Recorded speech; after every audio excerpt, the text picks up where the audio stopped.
ना इधर ना उधर, सीधे मुद्दे पर नजर। और क्या है आज की खबर, आप देखना शुरू कर चुके हैं न्यूज़ 18 पुनीत के साथ।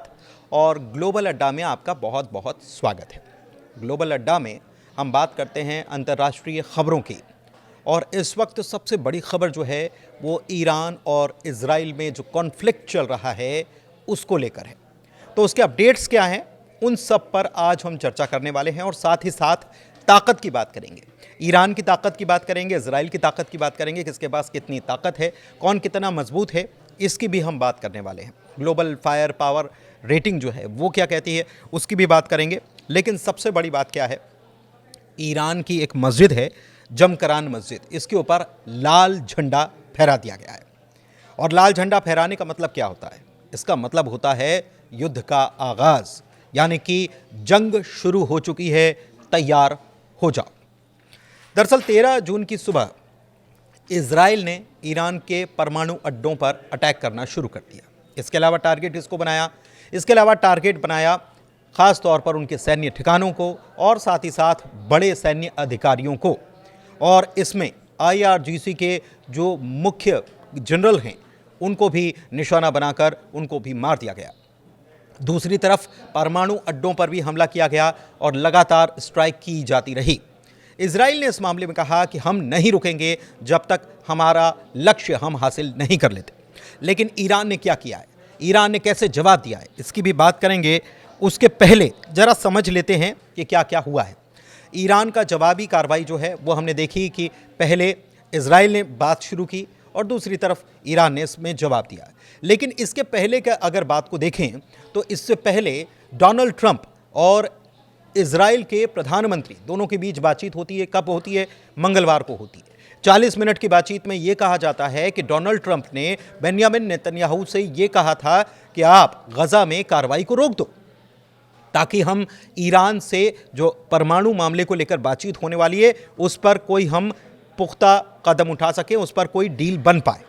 लेकिन हुआ क्या, उसके 2 दिन के भीतर ही इजराइल ने हमले कर दिए। तो क्या वाकई में ट्रंप ने इजराइल को यही कहा था या बेंजामिन नेतन्याहू को यही कहा था, या बातचीत कुछ और हुई थी?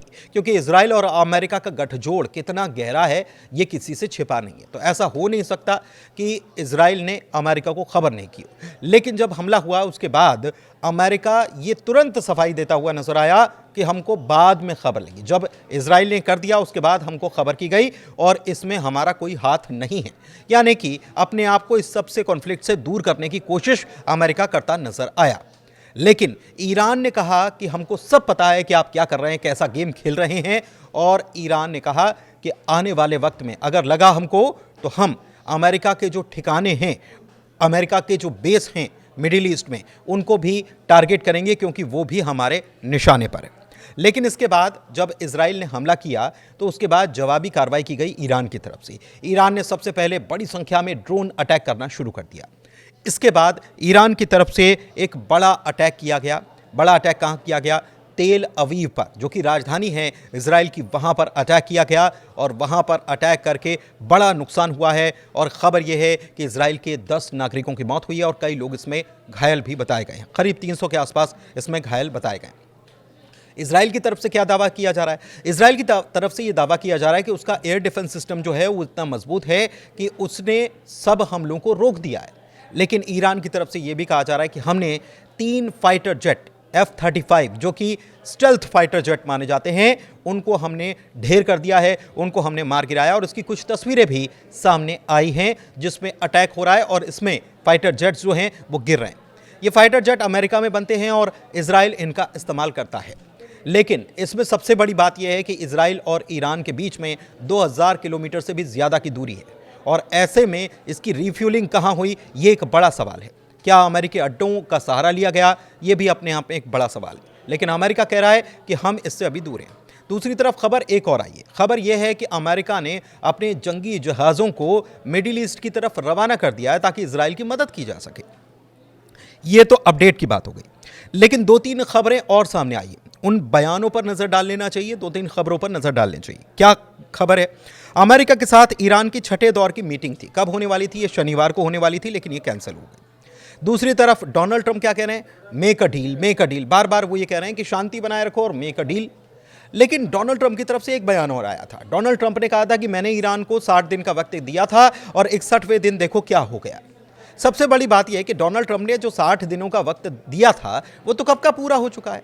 और उसके बाद अमेरिका से बार बार ये बात क्यों सामने आ रही थी कि ईरान के साथ हम बहुत अच्छी डील करने जा रहे हैं, बहुत अच्छी खबर निकलकर सामने आ रही है। और उसके बाद इजराइल क्या अमेरिका को बगैर बताए अटैक कर सकता है? क्योंकि ये बराबर ये बात कही जा रही थी कि इजराइल और अमेरिका के बीच बातचीत हो रही है और ये बार बार कहा जा रहा था कि अमेरिका इजराइल को कह रहा है कि अभी अटैक नहीं करना है क्योंकि हम कूटनीतिक तरीके से इसका कोई हल निकाल लेंगे। लेकिन इजराइल नहीं माना और राइजिंग लायन के नाम से ऑपरेशन उन्होंने लॉन्च कर दिया। दूसरी तरफ इस के जवाब में ईरान ने भी अपना जो ऑपरेशन जो है वो जारी कर दिया है और उसने कहा है कि हम जो है वो बदला लेंगे। हमारे सैन्य कमांडर्स अधिकारी जो हैं उनके ऊपर अटैक हुआ है तो हम बदला ज़रूर लेंगे। अब इसमें बड़ी बात यह है कि शांति की बात अब ट्रंप कहते हुए नजर आ रहे हैं। ट्रंप कह रहे हैं कि अब जब इतना सब कुछ हो गया उसके बाद वो कह रहे हैं कि इजराइल और ईरान को डील कर लेना चाहिए। Make middle east great again. Trump की तरफ से एक बयान ये सामने आया कि मिडिल ईस्ट को हम फिर से महान बनाएं, आओ मिलकर काम करें। जब इतना सब कुछ हो गया तब दूसरी तरफ ईरान में जंग की तैयारी शुरू हो चुकी है। कैसे तैयारी हो गई है? ईरान ने अपने अंडरग्राउंड मेट्रो स्टेशन और पार्किंग्स को बॉम्ब शेल्टर के रूप में खोल दिया है कि वहां पर अगर बॉम्बिंग होती है तो वहां पर बॉम्ब शेल्टर बनाए जाएंगे और वहां पर उसे उस रूप में खोल दिया। एक बड़ा बयान आया है, वो कहां से आया है? सऊदी के क्राउन प्रिंस मोहम्मद बिन सलमान ने बहुत बड़ा बयान दिया है और उन्होंने क्या कहा है इस बात को समझना पड़ेगा। उन्होंने कहा है कि इजराइल वो सब कुछ कर रहा है जो कि अमेरिका और ईरान में जंग को और बड़ा करे, यानी कि अमेरिका और ईरान जंग में उलझ जाएं, ये इसके लिए इजराइल जो है वो कोशिश कर रहा है। दूसरी तरफ नेतन्याहू ने क्या कहा?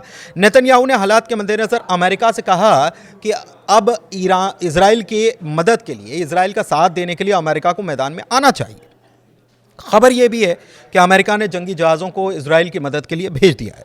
ठीक है, ट्रंप ने खामनेई को यह चेतावनी भी दी और कहा कि अगर धमकी दी, क्योंकि खामनेई ने यह भी कहा कि हमको मालूम है कि इसके पीछे कौन है, कौन सहयोग कर रहे हैं। तो ट्रंप ने खामनेई को यह कहा है कि अगर हमको धमकी दे रहे हो, अगर हमको आप ये कह रहे हो कि हम पर हमला कर देंगे या हमारे सैन्य अड्डे को निशाना बनाया जाएगा, तो इस मुगालते में आपको नहीं रहना चाहिए, क्योंकि अमेरिका इस युद्ध को लड़ने के लिए अगर आप मजबूर करते हैं तो अमेरिका इसमें उतर आएगा और फिर सैन्य कार्रवाई अमेरिका भी करेगा और उसके बाद अमेरिका की ही जीत होगी।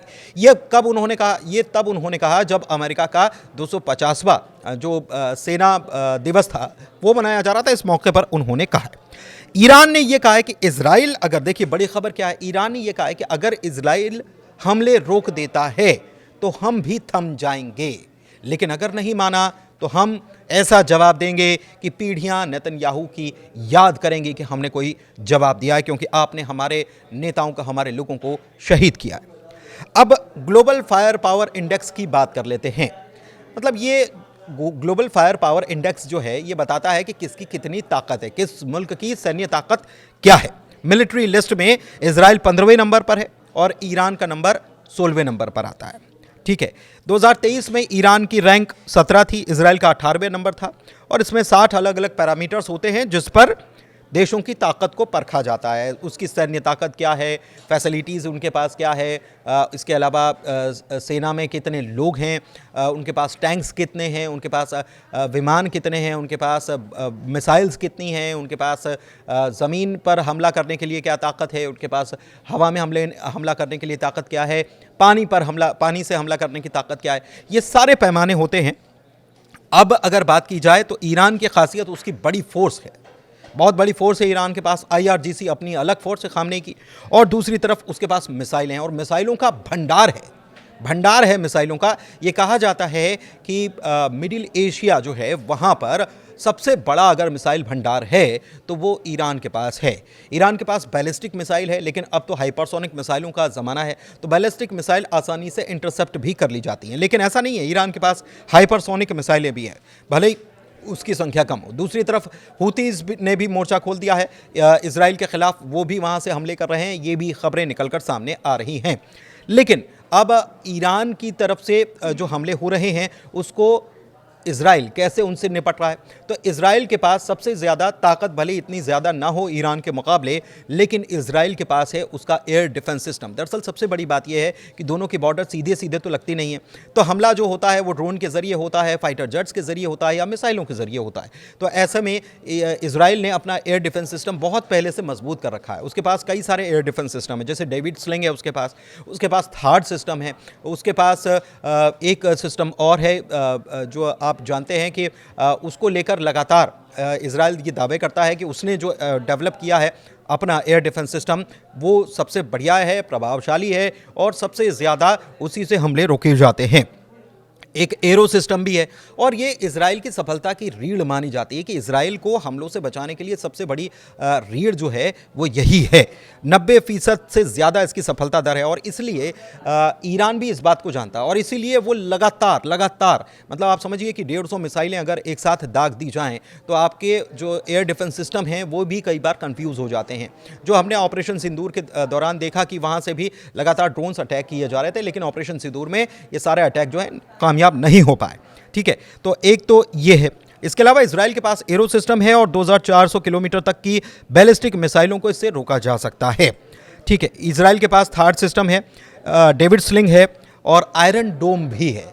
आयरन डोम के बारे में आप जानते हैं कि आयरन डोम की चर्चा लगातार सामने आती है और डेविड स्लिंग अगर एयर सिस्टम की बात की जाए तो हिजबुल्लाह की तरफ से जो अटैक किए जाते थे, लगातार मिसाइलें दागी जाती थी, उसको रोकने का काम जो है ये David sling air defence system करता आया है। ईरान का एयर डिफेंस सिस्टम भी संख्या में बड़ा है। अच्छा, रशिया और ख़ुद स्वदेशी तकनीक से ईरान का एयर डिफेंस सिस्टम भी तैयार हुआ है। इसके पास S-300 है, बावर 373 है, खोर्दाद 15 है और 9 डे जैसे डिफेंस सिस्टम इसके पास मौजूद हैं। स्टेल्थ जेट्स को ट्रैक करने में थोड़ा सा ये कमज़ोर माने जाते हैं कि स्टेल्थ जेट्स जो हैं उनको ये ट्रैक नहीं कर पाते। ईरान के पास पश्चिम एशिया में, जिसका मैं जिक्र कर रहा था कि 3000 से ज़्यादा बैलिस्टिक मिसाइलों का सबसे बड़ा ज़ख़ीरा है और माना जाता है कि ये तो घोषित रूप से, इसके अलावा भी बैलिस्टिक मिसाइलों का बहुत बड़ा ज़ख़ीरा ईरान के पास है और ये 10,000 का भी हो सकती है संख्या। इसके अलावा इसके पास ड्रोन्स टेक्नोलॉजी जो है वो बड़ी अहम है, क्योंकि आपने देखा कि ड्रोन से ही हमला हो रहा है। अज़रबैजान का अगर आपने युद्ध आपको याद हो तो वहाँ पर सबसे पहले ड्रोन से अटैक देखे गए और उसके बाद अब इसी तरीके से युद्ध लड़ा जा रहा है। तो ये युद्ध की एक नई टेक्नोलॉजी है। ज़मीन पर ये वॉर शुरू होगा या डायरेक्ट दोनों मुल्क आपस में भिड़ेंगे, ऐसा संभव नज़र नहीं आता, इसलिए क्योंकि दोनों मुल्कों की ज़मीन से नज़दीकियाँ तो है नहीं, यानी कि बॉर्डर नहीं लगती है। तो एक बड़ी बात ये है, क्या यूएस इसमें इन्वॉल्व होगा डायरेक्टली इनडायरेक्टली, ये बड़ी बात है, क्योंकि अमेरिका को खामनेई जो हैं वो साफ तौर पर चेतावनी दे चुके हैं। लेकिन नेतन्याहू भी खामनेई को चेतावनी दे रहे हैं। खामनेई को क्या चेतावनी दे रहे हैं? उन्होंने कहा है कि खामनेई के सारे ठिकाने जो हैं वो हमारे टारगेट पर हैं। दूसरी तरफ इजराइल के प्रधानमंत्री बेंयामिन नेतन्याहू के बारे में ईरान की तरफ से ये दावा किया जा रहा है कि हमने जिस तरीके से तेल अवीव को निशाना बनाया है और उसके बाद जितना नुकसान हुआ, उसके बाद बेंयामिन नेतन्याहू जो हैं वो कहीं छुप गए, कहीं उड़ गए, किसी दूसरे मुल्क चले गए।